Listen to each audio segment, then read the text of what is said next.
had one this past weekend at Owosso, and you saw it right here on Racing America as you had him going toe-to-toe right there. Cody Swanson all over the backside of this guy, but he could not make the move. Super excited right here to have this man on. Welcome to the Revved Up Sports Show. It is our man, Bobby Santos III. How we doing, sir?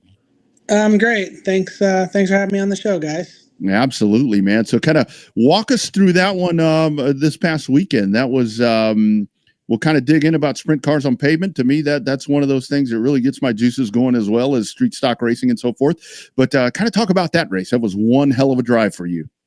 Yeah, we had a great night. We've struggled the last couple times we raced at Owosso, and we brought a little better race car there this time around. Put ourselves in a good spot by being good in practice, qualifying, and got out front and kind of hid for a while. And then the last, I'd say 12 laps or so, got some pressure from Cody, but held him off in traffic and, put away a good win, which was nice. So you've raced a little bit of everything. And when I looked at the Wikipedia page, and it's just numbers of just different kind of kick-ass cars all over your career. Is there one group or one set of series that just sticks out? You're like, man, that was the most fun I had. Or is it just what you're doing now, having more fun nowadays? I mean, what has moved that needle for you in terms of just having fun? And, because it's still a business, right? Everybody's got to try to make money, especially when you're a race car driver, but it's still about having fun a little bit, isn't it? Yeah, absolutely. I mean, I love open wheel race cars, from the super modifieds. Obviously, the last couple of years really been focusing on the sprint car racing, where I can make a living doing it, and that's what I do right now, working on sprint cars and racing sprint cars. I always say probably the most fun I ever had racing, which unfortunately we don't get to do anymore, is when we used to race the midgets on the miles.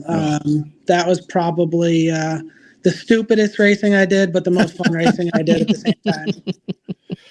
So Bobby, with that, like with sprint cars down here in Texas where we're at, I mean, very sprint car heavy when it comes to, 305s and 360s and 410s on dirt. But we have one pavement track is what we have left around here. And they're going to have an asphalt race with sprint cars, with the big sprint cars on there. But kind of talk about that with those big tires. It really is one of those things to where like that takes a special kind of really want to get this done to be able to do that, man, because you're hauling ass out there, and the open wheel thing to me, I raced a dwarf car for a while, and that was one of the things that I really had to adjust to, because in a stock car, I would lean on somebody. I did that one time and I went in the air in a dwarf car. The open wheel part and hauling ass like you guys do, kind of touch on that a little bit. Yeah. I mean, to me, the sprint car is the ultimate race car. You got 900 horsepower, 1,400 pounds.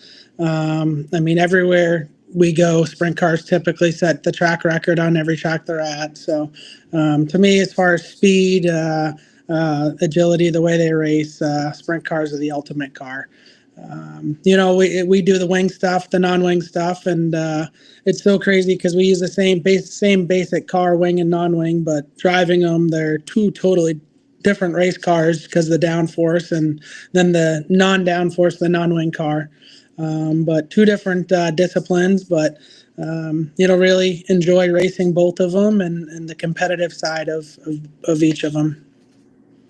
That stole my thunder slightly, but I'll add another question to that in terms of